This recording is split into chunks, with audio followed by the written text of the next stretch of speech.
You scroll, seeing someone your age traveling, smiling, living a life you quietly want.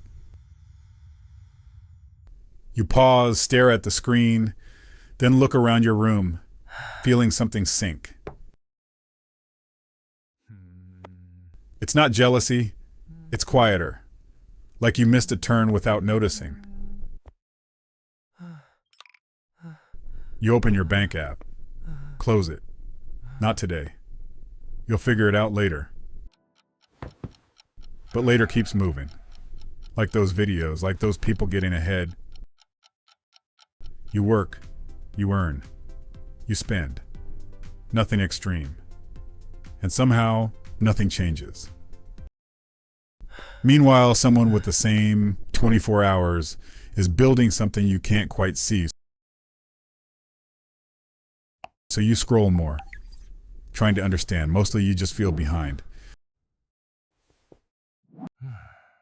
You tell yourself they got lucky, better opportunities, anything to explain the gap.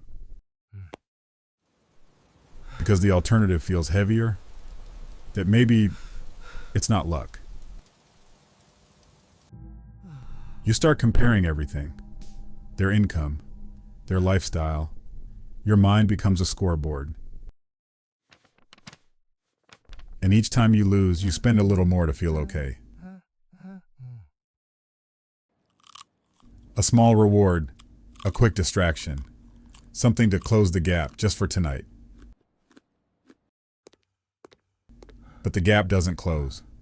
It stretches, while you chase moments instead of direction. And the strange part is, you're not lazy.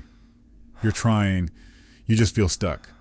Comparing, reacting, spending, resetting. Days start blending without progress.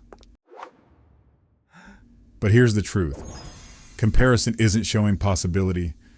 It's controlling how you move. It shifts your focus from building your life to measuring someone else's. And then your decisions aren't yours. They become reactions. You don't spend with intention. You spend to keep up with something that isn't even real. And this is where everything changes. When you realize it was never about them.